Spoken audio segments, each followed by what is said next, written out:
ഹരേ കൃഷ്ണ. എല്ലാ സജ്ജനങ്ങൾക്കും നമസ്കാരം. നമ്മൾ ഇന്നിനിയും നമ്മുടെ ഭാഗവത പഠനം ഭഗവാന്റെ കൃപ കൊണ്ട് ഇന്ന് 5-ാമത്തെ അധ്യായത്തിൽ ആ പഠനം തുടർന്നുകൊണ്ടിരിക്കുകയാണ്. 5-ാമത്തെ അധ്യായത്തിലെ ആദ്യത്തെ ശ്ലോകത്തിലേക്കാണ് കിടക്കുന്നത്. നമുക്കപ്പോൾ ഈ അധ്യായത്തിൽ എന്തൊക്കെയാണ് പറഞ്ഞിരിക്കുന്നത് എന്ന ഒരു ഏകദേശ ധാരണ നമ്മൾ കഴിഞ്ഞ സത്സംഗത്തിലെ കഥാസാരം കൊണ്ട് തന്നെ മനസ്സിലാക്കിയിട്ടുണ്ട്. ഇനി അത് വിശദമായിട്ട് നമുക്കൊന്ന് നോക്കാം. അഥ പഞ്ചമോധ്യായഃ.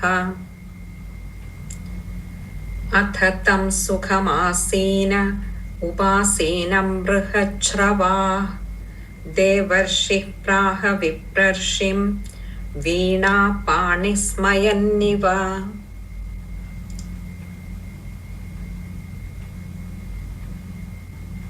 സൂത ഉവാച. സൂതൻ പറഞ്ഞു. നമുക്കറിയാം സൂതനാണ് ഈ കഥ പറഞ്ഞുകൊണ്ടിരിക്കുന്നത്. കഥ തുടരുകയാണ്. അഥ തം സുഖമാസീന. അഥ അനന്തരം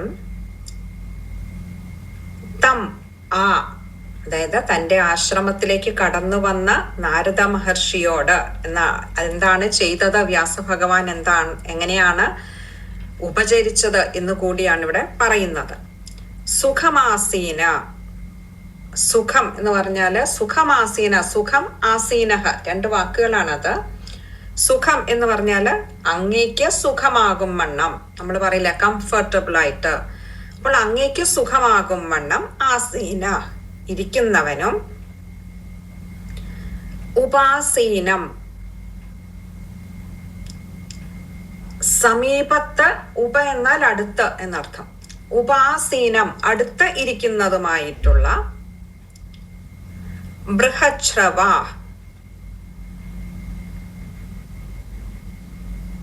മഹത്തായ കീർത്തിയുള്ളവനും. നാരദ മഹർഷിയെ കുറിച്ചാണ് ഈ വർണ്ണന ഇവിടെ പറയുന്നത്. മഹത്തായ കീർത്തിയുള്ളവൻ എന്ന് പറഞ്ഞാല് ഭഗവാന്റെ ഭക്തന്മാരില് ഭാഗവതോത്തമന്മാരിൽ വെച്ച് അഗ്രഗണ്യനായിട്ടാണ് നാരദ മഹർഷിയെ പറയാറുള്ളത്. ഭഗവത് ഭക്തന്മാരില് ഉത്തമനായിട്ട് പറയാറുണ്ട്. അങ്ങനെയുള്ള മഹത്തായ കീർത്തിയുള്ളവനും,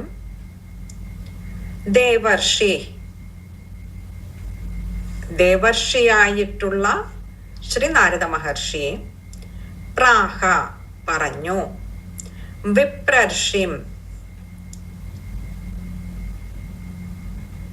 ബ്രാഹ്മണനായിട്ടുള്ള വിപ്രനായിട്ടുള്ള ആ ഋഷിയോട് എന്ന് പറഞ്ഞാൽ ആ വ്യാസ മഹർഷിയെ നോക്കി. നമുക്കറിയാം പരാശര മഹർഷിയുടെ പുത്രനാണ് വ്യാസഭഗവാൻ. അതുകൊണ്ടാണ് ഇവിടെ ബ്രാഹ്മണപുത്രനായിട്ടുള്ള അല്ലെങ്കിൽ ബ്രാഹ്മണനായിട്ടുള്ള ആ ഋഷിയോടെ എന്ന് പറഞ്ഞത്, എടുത്തു പറഞ്ഞത്. അങ്ങനെയുള്ള ആ വ്യാസ മഹർഷിയെ നോക്കി, വീണാപാണി കയ്യിൽ വീണ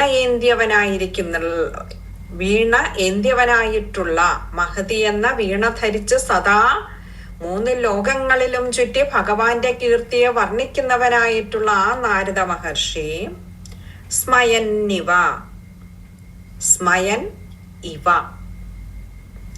2 വാക്കുകളാണ് അവിടെ. സ്മയൻ എന്ന് പറഞ്ഞാല് ഒരു മന്ദഹാസത്തോടു കൂടി, ഇവ എന്ന് പറഞ്ഞാൽ അങ്ങനെ ഒരു മന്ദഹസിച്ച മുഖത്തോടു കൂടി ഇരിക്കുന്നവനെ പോലെ പ്രാഹ പറഞ്ഞു. അപ്പോൾ തന്റെ ആശ്രമത്തിലേക്ക് എത്തിയ നാരദ മഹർഷിയെ അർഘ്യപാദ്യാദികൾ കൊണ്ട് സ്വീകരിച്ച് സൽക്കരിച്ച് ഇരുത്തിയതിനു ശേഷം അദ്ദേഹത്തിന് സുഖമായിട്ടുള്ള ഒരു ഇരിപ്പിടം നൽകി അതില് ഇരുത്തിയിട്ട് അതിന്റെ തൊട്ടടുത്ത് തന്നെ ഉപാസീനനായിരിക്കുന്ന വ്യാസമഹർഷി നമുക്ക് ആ ചിത്രം വളരെ വ്യക്തമായി കാണിച്ചു തരികയാണ്. വ്യാസമഹർഷി വേണ്ട വിധത്തിലെല്ലാം ഉപചരിച്ച് ശ്രീ നാരദ മഹർഷിയെ ഇരുത്തിയതിനു ശേഷം അതിന്റെ തൊട്ടടുത്ത് തന്നെ വ്യാസഭഗവാനും വന്നിരുന്നു. അങ്ങനെ ഇരുന്നു കഴിഞ്ഞപ്പോൾ ആ മഹാകീർത്തിമാനും കയ്യിൽ വീണയേന്ത്യവനുമായിട്ടുള്ള ശ്രീ നാരദ മഹർഷി, ദേവർഷിയായിട്ടുള്ള ശ്രീ നാരദ മഹർഷി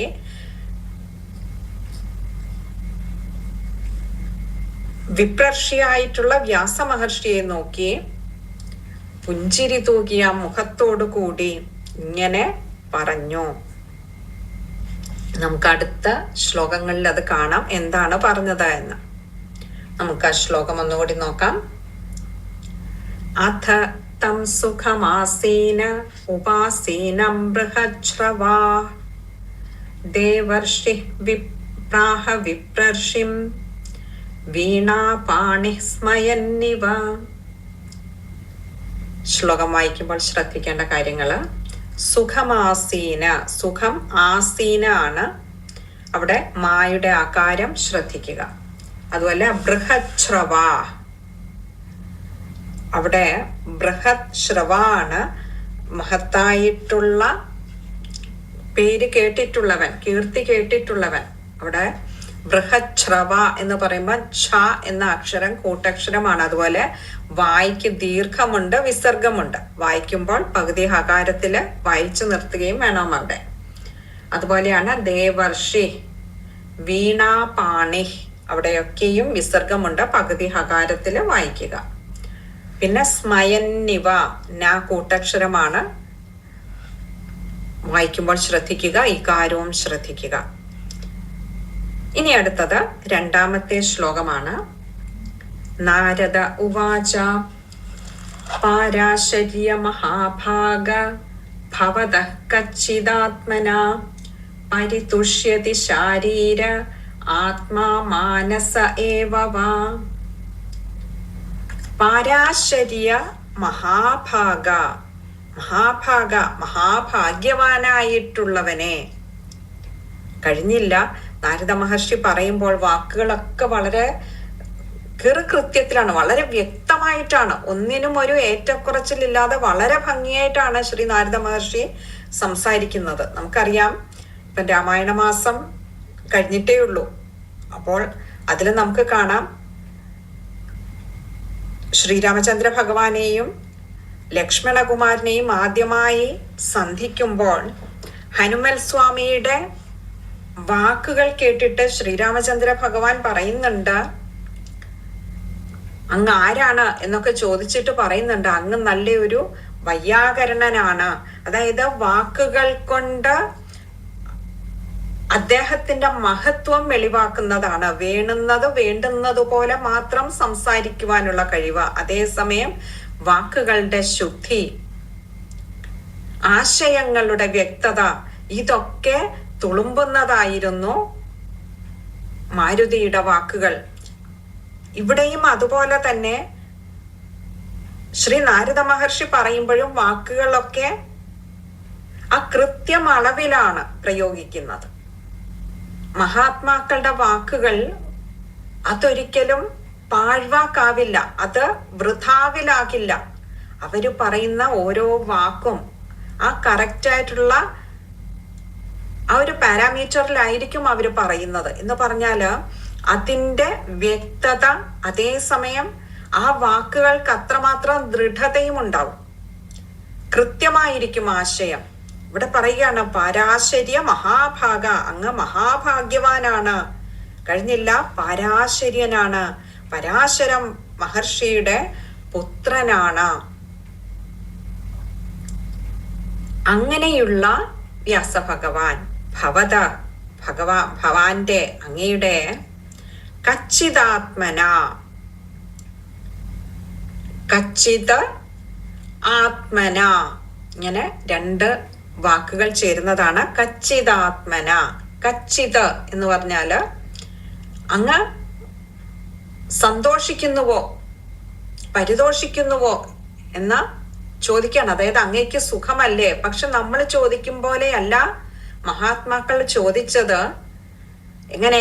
ആത്മന, ശരീരത്തോടും മനസ്സോടും കൂടെ അങ്ങയ്ക്ക് സുഖമല്ലേ? അങ്ങ് പരിതോഷിക്കുന്നുവോ സന്തോഷിക്കുന്നുവോ എന്ന് പറഞ്ഞാല്, നമുക്ക് മനസ്സിൽ ദുഃഖമുണ്ടെങ്കിൽ പുറമേ നമ്മൾ ചിലപ്പോൾ മറച്ചു പിടിച്ചെന്നിരിക്കാം. ശരീരത്തിന്റെ പുഷ്ടി കൊണ്ട് നമുക്ക് സന്തോഷമാണ് എന്ന് കാണുന്നവർക്ക് തോന്നിയേക്കാം. പക്ഷെ മനസ്സിൽ അപ്പോഴും ഒരു നെരിപ്പോട് പോലെ പുകയുന്നുണ്ടാവും ദുഃഖം.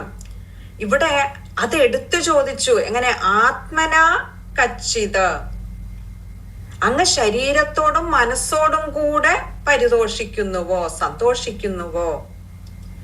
വ്യാസഭഗവാന്റെ ഉള്ളിലെ ആ വേദന ത്രികാലജ്ഞാനിയായിട്ടുള്ള ശ്രീ നാരദ മഹർഷി മുന്നേ കൂട്ടി കണ്ടിട്ട് തന്നെയാണ് അവിടേക്ക് ഈ എഴുന്നള്ളത്ത് ഉണ്ടായിരിക്കുന്നത് തന്നെ. എന്നിരുന്നാലും ഒന്നും അറിയാത്തവനെ പോലെ ചോദിച്ചു, അങ്ങേക്ക് ശരീരത്തിനും മനസ്സിനും എല്ലാം സുഖം തന്നെയല്ലേ?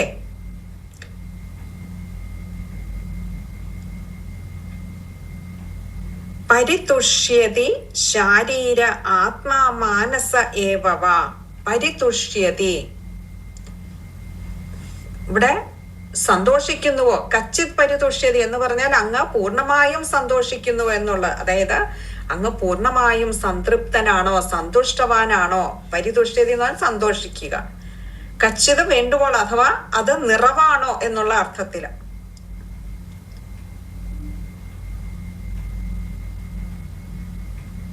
അപ്പോൾ ഇവിടെ പറഞ്ഞു അങ്ങ് മഹാഭാഗ്യവാനാണ്, പരാശര മഹർഷിയുടെ പുത്രനാണ്.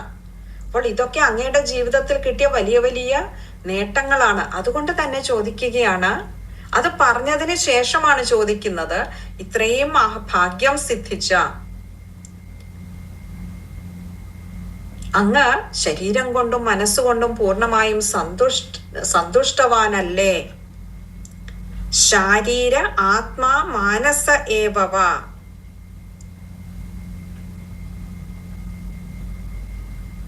ശാരീര എന്ന് പറഞ്ഞാല് ശരീരത്തെ അഭിമാനിക്കുന്നവനും, മാനസ മനസ്സിനെ അഭിമാനിക്കുന്നവനും, ആത്മാ ആത്മാവ്.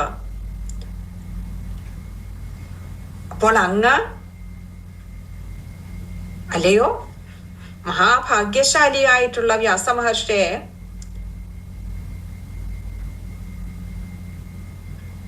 അങ്ങയുടെ ദേഹാഭിമാനിയും അതേപോലെ ചിത്താഭിമാനിയുമായിട്ടുള്ള ആത്മാവ്, അതായത് ജീവാത്മാവ് ദേഹത്തോടും മനസ്സോടും കൂടി വേണ്ടുവോളം സന്തോഷിക്കുന്നുവോ?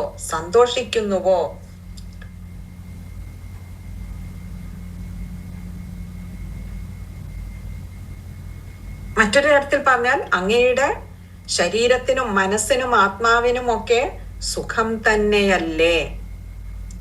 ഇതിങ്ങനെ എടുത്തു ചോദിക്കേണ്ടതുണ്ടോ? ശരീരത്തിനും മനസ്സിനും ആത്മാവിനും സുഖം തന്നെയല്ലേ? ആത്മാവ് ആ പരമമായ ആനന്ദ സ്വരൂപം തന്നെയാണ്.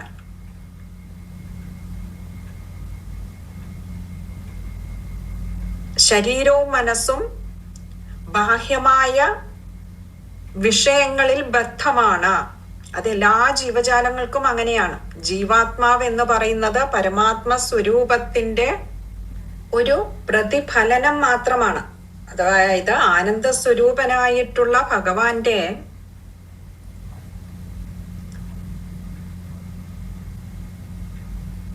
പ്രതിഫലനം എന്ന് പറയുമ്പോൾ ആത്മാവിൽ നമ്മുടെ ജീവാത്മാവ് എന്ന് പറയുന്നതും ആനന്ദം തന്നെയാണ്.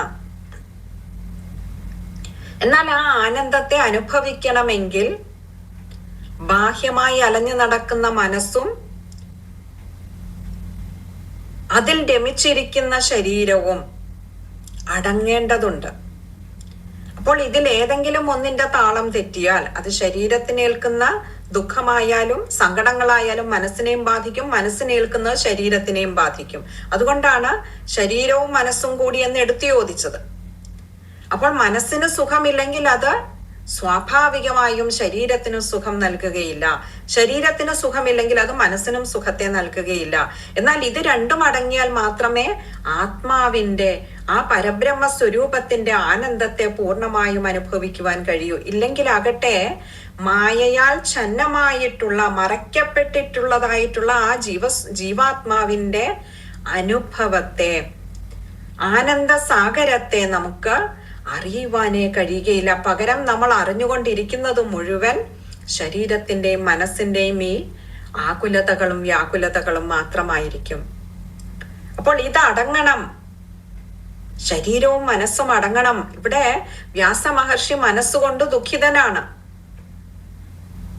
അതുകൊണ്ടാണ് ഇവിടെ എടുത്തു ചോദിച്ചത് ശരീരത്തിനും മനസ്സിനും ആത്മാവിനും, അതായത് ആത്മാവിന്റെ സ്വരൂപത്തെ, ആ ആനന്ദാനുഭവത്തെ അങ്ങേക്ക് അറിയുവാൻ കഴിയുന്നുണ്ടോ? അങ്ങ് അതിൽ തൃപ്തനല്ലേ എന്ന് ചോദിച്ചാൽ ശരീരവും മനസ്സും അടങ്ങിയിട്ടുണ്ടാവുമല്ലോ, അങ്ങ് ഭാഗ്യവാനാണല്ലോ.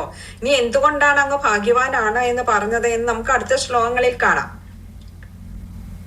നിശ്ചലമായ ജലത്തിൽ മാത്രമേ അതിന്റെ അടിത്തട്ട് കാണുവാൻ കഴിയൂ, അല്ലെ?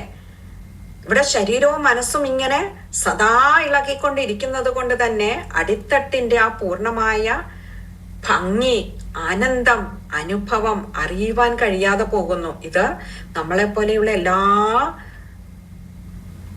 ചരാചരങ്ങൾക്കും എല്ലാ സൃഷ്ടികൾക്കും ബാധകമാണ്. നമുക്കൊക്കെ ആ മുകുന്ദനെ അനുഭവിക്കുവാൻ കഴിയാതെ പോകുന്നത്, ഭഗവാന്റെ പ്രേമസ്വരൂപത്തിന്റെ ഭംഗി ആസ്വദിക്കുവാൻ കഴിയാതെ പോകുന്നത്, ആ പ്രേമത്തെ, ആനന്ദാമൃതത്തെ അനുഭവിക്കുവാൻ കഴിയാതെ പോകുന്നത് മനസ്സുകൊണ്ടും ശരീരം കൊണ്ടും നമ്മളൊക്കെ ഇളക്കി മറിഞ്ഞുകൊണ്ടിരിക്കുകയാണ്. അനുനിമിഷം നമ്മുടെ ജീവിതത്തിലേക്ക് വരുന്ന ഓരോ സാഹചര്യങ്ങളും കർമ്മങ്ങളും ചിന്തകളും ഒക്കെ ഇവയെ മഥിച്ചുകൊണ്ടിരിക്കുന്നത് കൊണ്ട് തന്നെയാണ് ഏറ്റവും അടിത്തട്ടിൽ ഉള്ളിന്റെ ഉള്ളിൽ കുടികൊള്ളുന്ന ചൈതന്യത്തെ നമുക്ക് അറിയുവാൻ കഴിയാതെ പോകുന്നത്. ഇവിടെ അത് പരോക്ഷമായിട്ടാണ് ഭഗവാന്, ശ്രീ നാരദ മഹർഷി വ്യാസഭഗവാനോട് ചോദിച്ചിരിക്കുന്നത്. നമുക്ക് ആ ശ്ലോകം ഒന്നുകൂടി നോക്കാം. പാരാശര്യ മഹാഭാഗ ഭവതഃ കച്ചിദാത്മന പരിതുഷ്യതി ശാരീര ആത്മാ മാനസ ഏവ വാ. ശ്ലോകം വായിക്കുമ്പോൾ ശ്രദ്ധിക്കേണ്ട കാര്യങ്ങള്, ഭവത അവിടെ വിസർഗമുണ്ട്, പകുതി ഹകാരത്തിൽ വായിക്കുക. അതുപോലെ കച്ചിദാത്മന, കച്ചിത് ആത്മന ആണ്. പദം പിരിക്കേണ്ട, ദായുടെ ആകാരം ശ്രദ്ധിച്ചാൽ മതിയാകും. ബാക്കിയൊക്കെ എളുപ്പമുള്ള വാക്കുകളാണ്. ഇനി അടുത്തത് 3-ാമത്തെ ശ്ലോകമാണ്. അത് ഭഗവാൻ അനുഗ്രഹിച്ചാൽ അടുത്ത സത്സംഗത്തിൽ കാണാമെന്ന് കരുതുന്നു. ഹരേ കൃഷ്ണ.